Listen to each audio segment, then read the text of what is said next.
Thanks everyone for making it today for the to the ZRX Developer and Governance meeting, the monthly meeting. This is December 8th, and it's the last meeting of the year. And let's dive into the agenda. First of all, we're gonna go through the roadmap and look at what has changed since last time. We're gonna introduce a new section around ecosystem snapshots. We'll share some stats. We thought it's a good time to, in aggregate, look at the stats of the network and share some news around the ecosystem. I have an update for you for what concerns the V4 development. And today, I believe we're gonna have John in the call that is gonna showcase Matcha and the latest around that. And finally, we're gonna close it with the new job opportunities board for all the teams that are building on ZRX. I think last time we had Craig from ZRX Tracker giving an overview of what ZRX Tracker is, the new additions to the product. Just wanted to reiterate that, I mean, at ZRX Labs, we love the product. We use it constantly to get a sense of what products are growing in the ecosystem, seeing how the number of users are trending, etc. And we very kind of naturally thought, okay, this is the good also value to share these stats every month. So in the past 30 days, so since we last had this call, let's have a look at how the ecosystem is trending. And we can see that generally speaking, the numbers are all growing. You can see that we have a green growth metrics here. Volume, 1.5 billion of traded volume in the last 30 days, over 135,000 trades in the same period. We have a nice growth around active traders. This is a very significant metric that we look at, and it's a testimonial of the fact that we have more and more products using ZRX and more people being onboarded in DeFi in general, on Ethereum, etc. Protocol fees they had kind of a bump compared to the last month, so trending at around $66,000 this month. Also, since it's a dollar value, also the Ethereum appreciation is probably also contributing to this factor. We're not going to dig a lot on this, but you have the link. Encourage all of you to get familiar with the product. It's super easy to use. It lets you see also the applications that are mostly used, etc. that you see here, for example, on the bottom right. In addition to past 30 days, we also have a past year look, just to remind ourselves how incredible 2020 is for Ethereum, for blockchains in general, for DeFi, and for ZRX. You can see the graph there, like having an explosion of volume starting from the summer. It's also nice to remind ourselves that in the last, this is actually this year, we had $5.7 billion of value traded on ZRX. It's quite impressive. Over 1 million trades, 100,000 active traders. This is like a huge number. And approximately $450,000 of protocol fees collected. So this is pretty interesting to look when looking at things at a macro level. But yeah, I'll let you guys also play around with it. Really recommend going on ZRX Tracker, checking it regularly. And we will do that every month in every call. Before digging into the roadmap, I believe Amir wanted to share some thoughts. Yeah, so Theo was just going over the volume numbers, and it's been a really monster year for ZRX. To put things in perspective, just last week, more volume was traded over ZRX than in all of 2019 combined. Obviously, the growth of DeFi as a whole has been like pretty staggering this year. But I think ZRX has even outperformed kind of the average growth in the space, and couldn't have done it without everyone on this call, everyone watching this video right now, and just all of the great projects in the ecosystem. So I'm gonna run through a very long list of contributors. I just wanted to give a really big thank you to everyone because it was really a team effort. So huge shout out to TokenLawn, 1inch, DeFi Saver, MetaMask, Zapper, Zerion, Paraswap, DexKit, and Zhao, who is often on these calls, Radar Relay, Token Trove, Augur, Rari Capital, Prism, ZRX Tracker. ZRX Tracker is basically my homepage these days. Bamboo Relay. Also, huge shout out to all of the market makers who are trading on ZRX. Fractal, Pricto, Volleyfire, Rego. Also, a handful of market makers who I think would prefer to stay anonymous.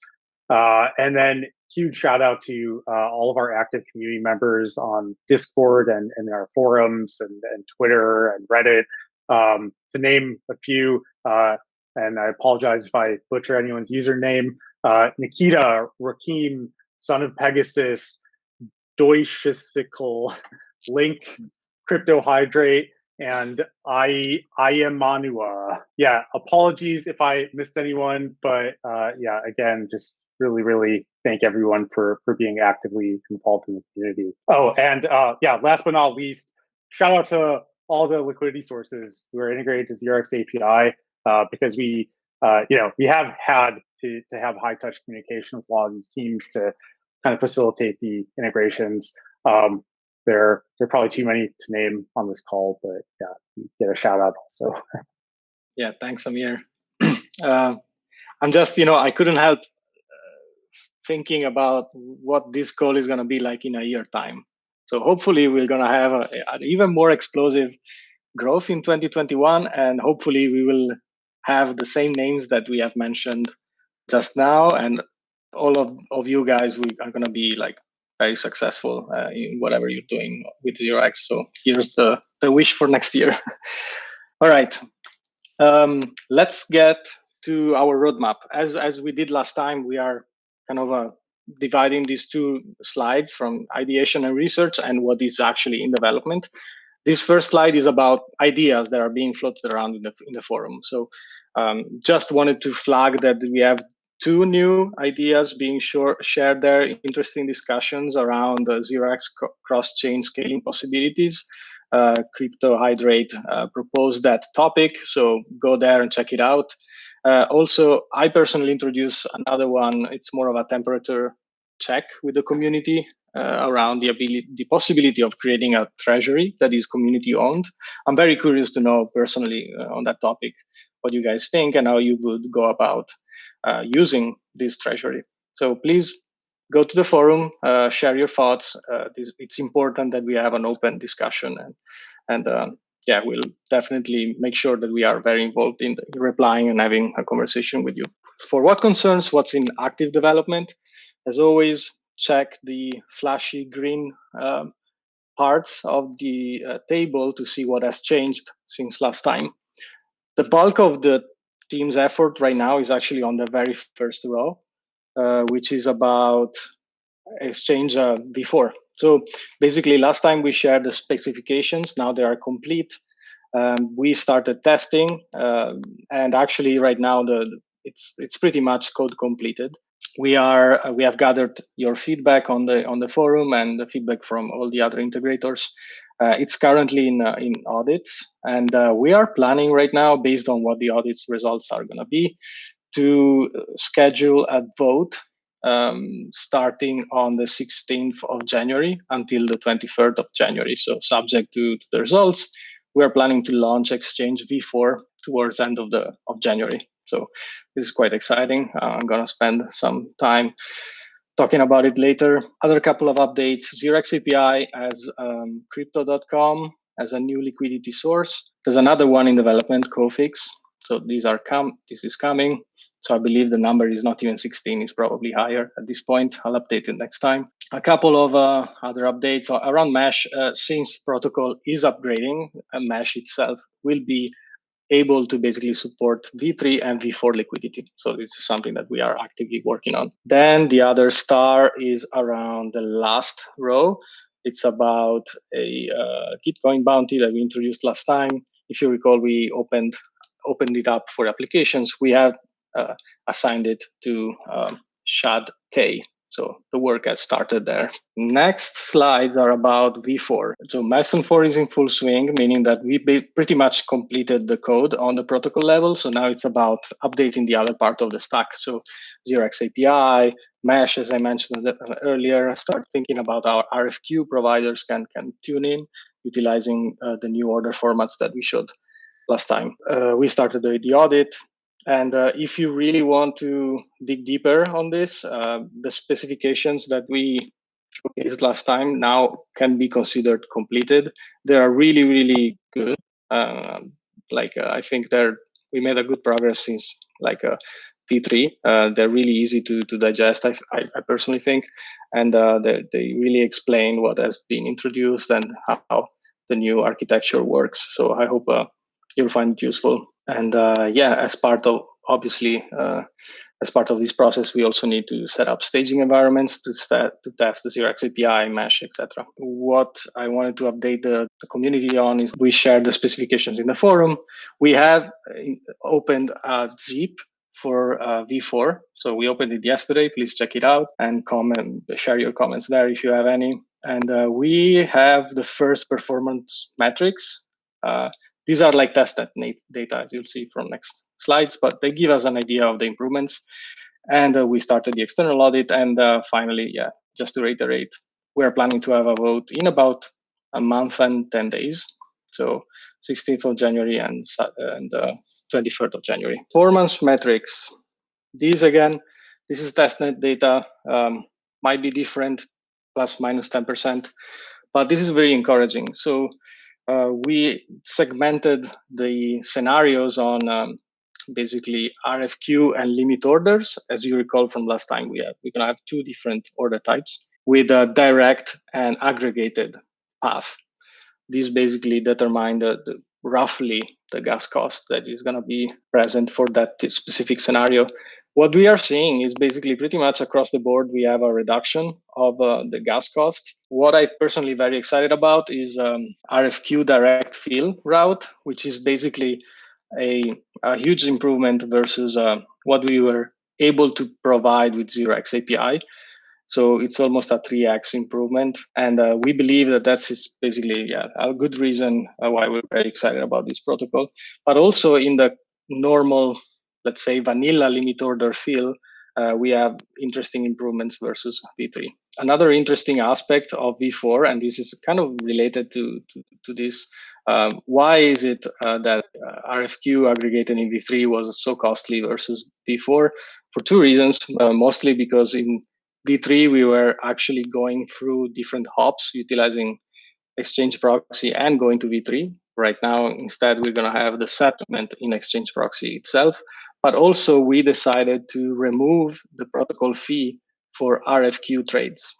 And this is the subject of the next slide. So we shared a lot of the rationale in the forum, but pretty much it can be summarized in the fact that we believe that in order to maximize the adoption of RFQ flows, it's better to remove this fee because it was not really designed for that flow. The protocol fee that we designed more than a year ago was really thought for open order book. If you go to the forum discussion, it shows that it works pretty well with our open order book.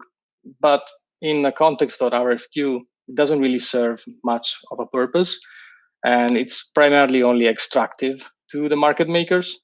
And that doesn't really ensure that the market makers are profitable and they can provide really a good price. So we pretty much decided, look, it's better to remove this and research it and perhaps introduce it a better model later after we launch this. We really wanted to remove all the barriers of adoption to this model. And if we look at the data shown here in this table now, I wanted to basically stress the fact that right now the protocol fees generated by RFQ are actually pretty low. They're around 2% of the protocol fees that are in aggregate created. And the reason for that is that only 1% roughly of the volume that you see in ZRX Tracker on aggregate is RFQ on V3. Most of the volume is actually RFQ on V2. And pretty much these two actors are Token Loan, which actually uses an RFQ model, and 1inch with the private market maker utilizing V2 of ZRX. And the reason why the transition from V2 to V3 was so difficult for these actors is that the fee was not really well designed for this. So we decided for V4 to remove it. If you want, I just visualize it in this way. The purpose is really making sure that not only do we move this volume to V4, but we also onboard all the RFQ providers that were still in V2 into V4. So we really align the ecosystem into the new protocol version. Again, this is just a temporary solution. This is basically saying, let's align the ecosystem into the latest protocol version. We will research a fee that works best in this mix of volume. For what concerns Open Order Book, fee is going to be unchanged. Just wanted to offer a POV here. Open Order Book is around 5% of total ZRX volume, but it constitutes pretty much all protocol fees that are collected. Basically all the remaining volume is around on-chain aggregation. That there was no fee in V3. And if you recall, we had this discussion in May. It was decided to remove it, and that was very beneficial for mindshare of the protocol and the ability to get the best prices on ZRX API. So we believe the discussion is the situation is pretty similar. We want to remove barriers to adoption, make sure that we have fantastic prices, profitable market makers, and we'll figure out the fee thing. We will figure it out next year, and we're looking forward to have basically a discussion with the ecosystem. I want to just add a few more points. So we ran some simulations on the inclusion rates of RFQ liquidity in ZRX API's routing algorithm. I think this was around the beginning of October. So the kind of gas price conditions were a bit different, but I think they were basically being included somewhere around 20 to 40% in those simulations. With the reduced gas prices minus protocol fees, they would be included somewhere between 40 and 70%. So I expect that a lot more volume will be routed through the ZRX native liquidity with these changes. I think another important factor here is the target audience for RFQ orders versus Open Order Book. We found that in practice, the majority of the takers for Open Order Book orders are actually just arbitrage bots, and I think they have a much easier time dealing with the protocol fee, and it also actually kind of makes sense to tax the arbitrage bots for that, and that's been working pretty well. But with RFQ orders, it's pretty much humans who are the takers, and they're manually filling these orders, and they will do things like adjust their gas prices in MetaMask, and this often leads to reverts. So we actually saw a fair amount of transactions reverting for that reason. I think protocol fee errors might be the number one reason that transactions revert.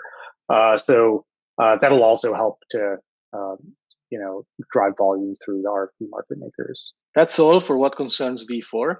So again, come to the forum and to the ZIP, comment, read the specs. If everything looks all right to you, just wait for January and make sure to come and vote. All right, some updates from the ecosystem. So we had, as I mentioned in the roadmap, we assigned the third Gitcoin bounty to Shad K. We already started working with him, so we are looking forward to making progress there. Brent, maybe you want to take this one? Yeah, really excited to share some highlights from November. We really want to highlight all of the great progress, not just with the ZRX project, but also all the projects that utilize the technology, use the API to source liquidity. So we're going to try to do this on an ongoing basis on these calls. So one of the first highlights is Matcha, which hopefully everyone is familiar with. Since officially launching in July, basically crossed the 1 billion Tris Kama's milestone, which is super exciting, and also added support for 1,000 plus new tokens and the ability for users to add custom tokens. So fortunate to have John, senior engineer on the team. So he's going to be talking and highlighting those new features. So really excited about that. DeFi Saver, which is a DeFi management dashboard with a focus on automated CDP liquidation protection. They actually hit a huge milestone, over $10 million in daily volume, of which really exciting that $7 million of it was sourced via the API. So congratulations to their team. And last but not least, Zapper, which is another all-in-one shop DeFi asset management dashboard, launched a new exchange tapping into the API, Zapper.fi. So lots of great things happening in the ecosystem. These are just 3 of the highlights in the month of November. Hopefully you're subscribed already to ZRX Tracker's monthly update, but if you're not, link on the bottom, subscribe and get some ecosystem news in your inbox every month. Nice, Brent. Actually, I think that Zapper just hit their all-time highs just yesterday. I'm reading some messages. They made $3.4 million in volume just yesterday. So pretty good news. That's incredible. Yeah, it's very good. And also that if you think back of the very first slides of the number of traders, number of trades growing so much on ZRX, this is thanks to all of these new venues where users can, basically utilize these great products, leveraging ZRX on the backend. I guess that'd be appropriate time for a plug for ZRX Tracker's new app function. So ZRXtracker.com, just click on apps and you'll see all the great projects that are utilizing ZRX technology. If John is now on the line, we're just very interested in learning more about what's going on Matcha. My name is John. I'm a engineer on the Matcha team. And if anyone's watching this and they're unfamiliar with Matcha, essentially Matcha is ZRX Labs' flagship decentralized exchange.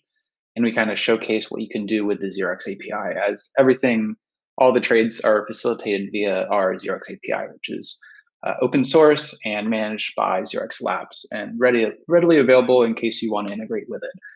And so kind of wanted to drive you through the latest November release. We've been hard at work working on our core trading experience. And so a month ago, essentially there was a curated list of tokens, and it was basically a cross-section of the top 100 kind of DeFi tokens. And for a while, we would hand curate and kind of add them. And we still do that. We still have a concept of a curated list that Matcha kind of approves and makes sure that everything's like safe and ready to trade. But the kind of DeFi space moves so quickly that we want to be able to serve our customers that want new coins, recently added coins, maybe coins that are lesser known, or just custom coins that your friend may have spin up, like an ERC20 for fun, and you just want to trade it back and forth. And so, I'm really pleased to announce that we released this less than a month ago. I'll take you down to our blog post. We don't have to talk about it right now, but if you're curious, this is our blog post. We have a little bit of a marketing video, and then we kind of talk about how ZRX API saves you money, Matcha saves you money, and the features, but I'll walk you through it instead. And so now you can search for essentially any token. And we basically look up on CoinGecko these tokens. And so, we have our typical tokens that we know, our ETH, our USDC, you name it.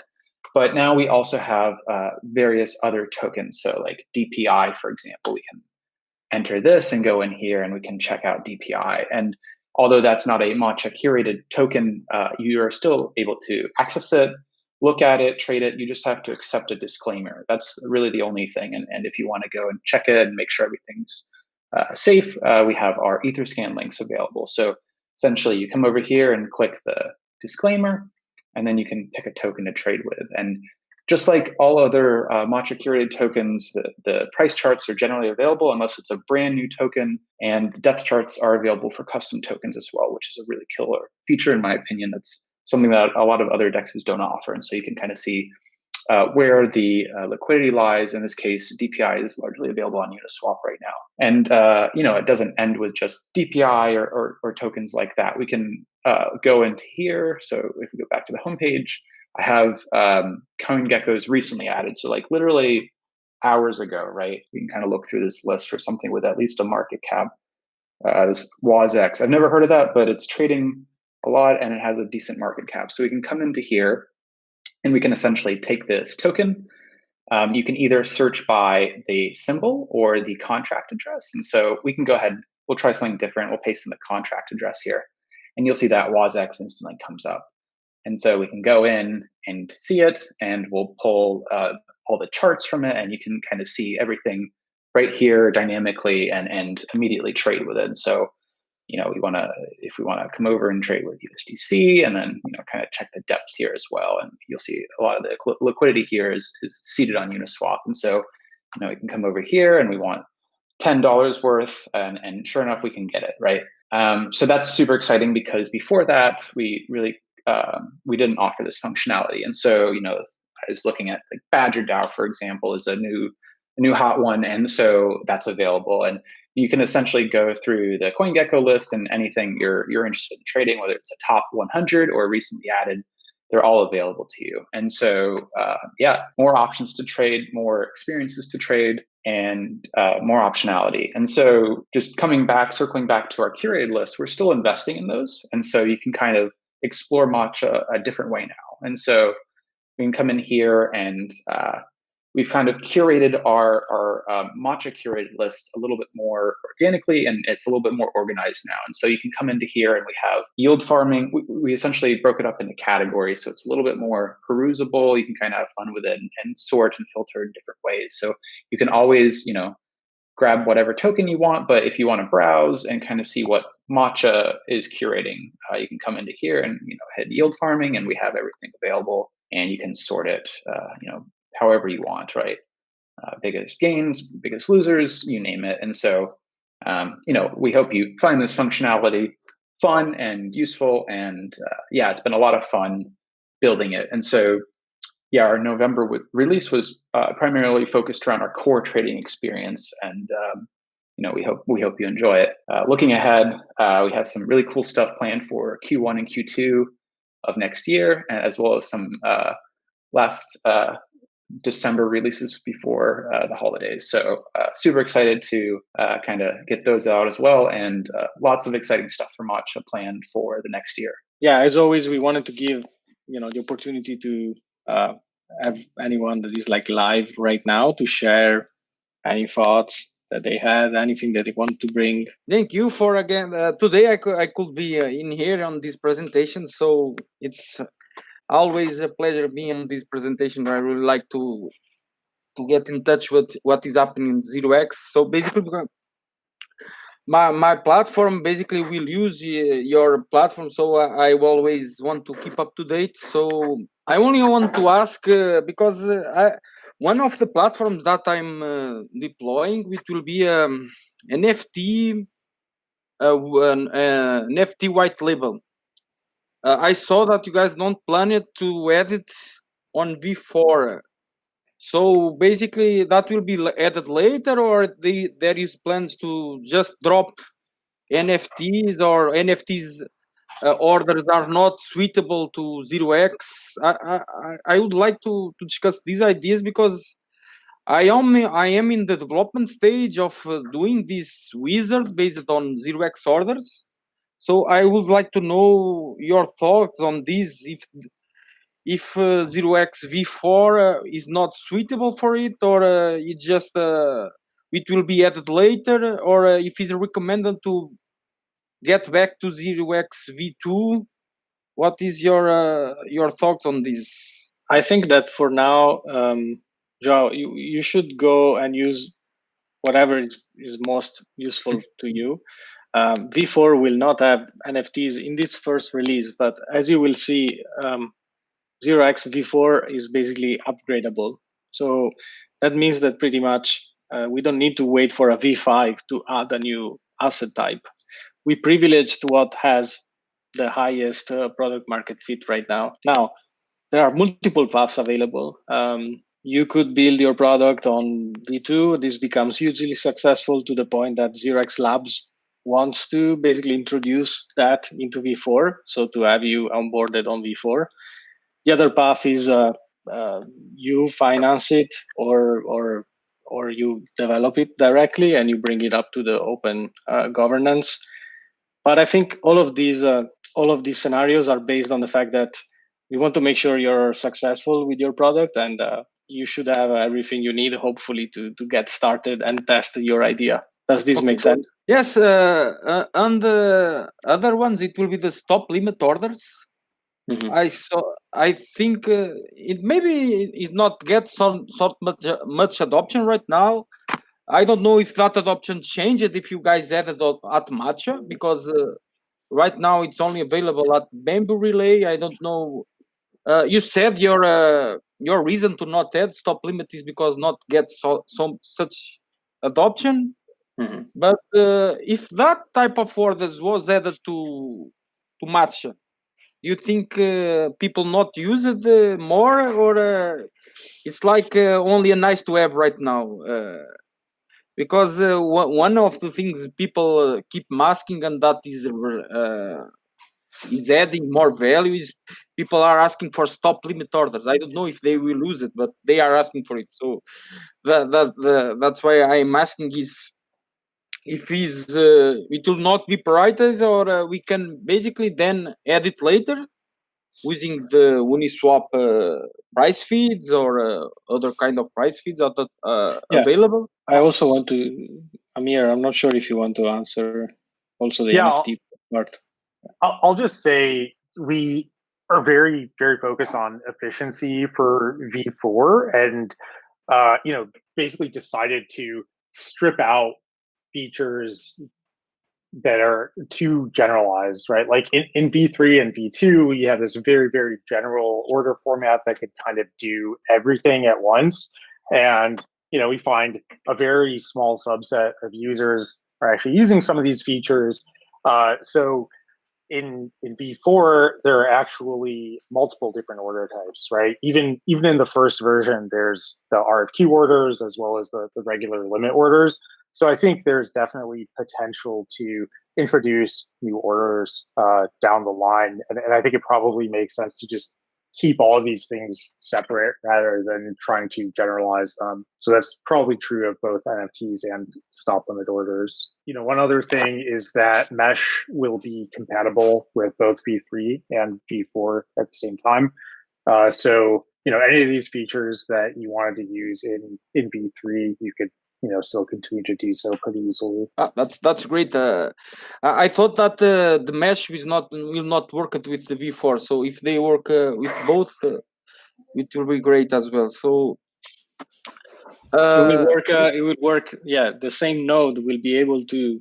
You won't have to run two different nodes. So that's why we felt like the network of mesh will stay the same, and it will be able to talk V4 and V3. So we think it's going to be a good. Now regarding ideas, did you guys thought on basically the RFQ nodes needed to hold some kind of 0x to being able to the liquidity, or this is you guys only discuss these kind of things only later than on board the token loan and 1 inch, or you guys already thought about ways to promote the token more? Because as I saw, you guys are prioritizing more the adoption, but the token value and the token adoption is right now is not being prioritized. So you guys thought about it like how link nodes use it to have link to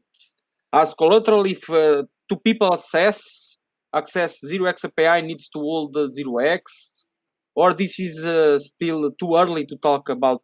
Because I saw it proposed to spark new ideas. I don't know because RFQ supposedly could be the really good profitable for the stakers. Removing the protocol fee, basically we are prioritizing the adoption than the stakers. I don't know how the holders will feel. So there will be like I don't know, you guys are planning like adding in 6 months or in 1 year, or there is timelines for? I know this is kind of questions a bit difficult to answer now at this stage, but I'm talking as a holder as well of ZRX, because I saw that Nikita as well raised these questions.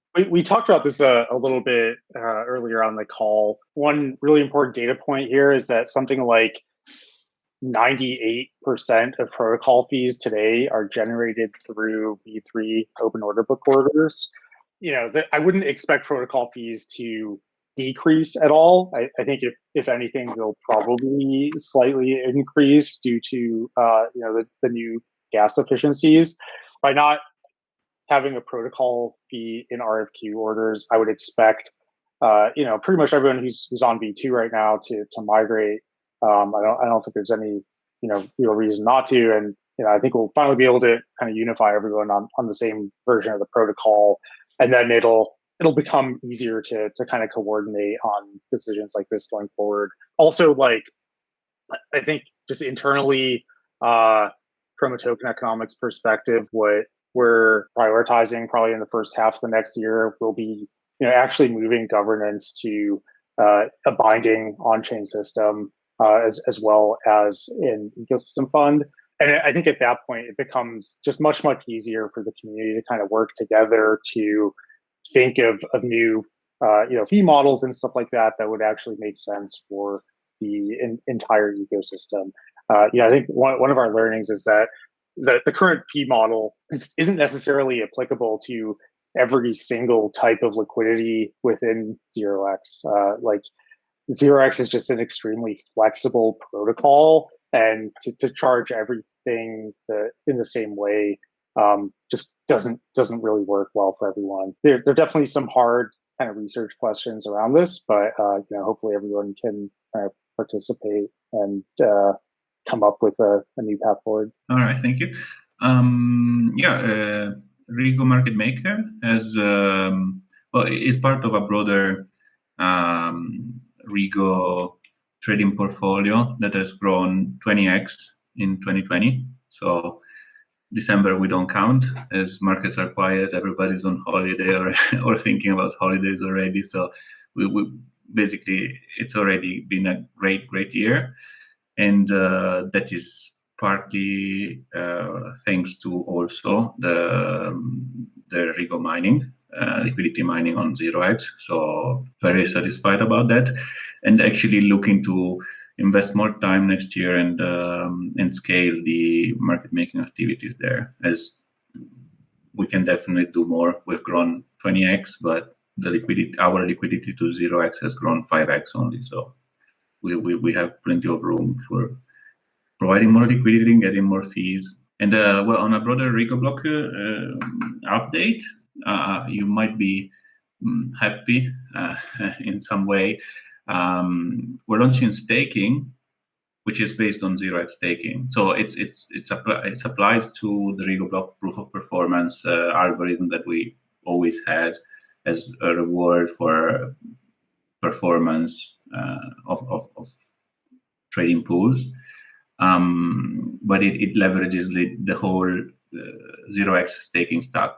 So it's a different token economics applied to the arrow-prat rebalancing of stake and weights, and having the stakers and the pool operators competing for the stake. So it's the same reasons I like ZRX staking, and the same reasons as a market maker. The things that I don't like as a market maker are the things of the ZRX staking model, are the things that make it great, actually, from a token economics and social perspective. So that's the reason why it's also great for when applied to Rigo block as well. So we've had indirect help from you because of all the work that you did, and we've greatly benefit from it. Interesting. I'd love to learn more about what you are launching. This thing that you mentioned. Not sure if we have time, or maybe you can present next time, maybe at this call. We started advertising all the positions that are open now in the teams that share them with us. All the teams that are working on ZRX, that are using ZRX, and that are basically looking for folks to join their teams. So the list has grown quite a lot. For what concerns ZRX Labs, positions have not really changed. We're still looking for software engineers, full stack from protocol, really full stack from protocol to front ends. Also, we are really still looking for a product marketer for Matcha, remote first. We just added 3 new positions from MetaMask. As you know, MetaMask is using for their swap product. They're using also a ZRX API. So they're looking for a Scrum Master, Product Manager, Mobile Engineer. Token Loan, IM Token, they're 2 hiring across a large spectrum of roles. Radar is hiring a DevOps engineer and a software engineer. And we added 2 for Zapper as well. Full stack engineers, front-end engineers, product designer, and Python engineers. So, wow, there's a lot of, we're looking for more talent across the board here.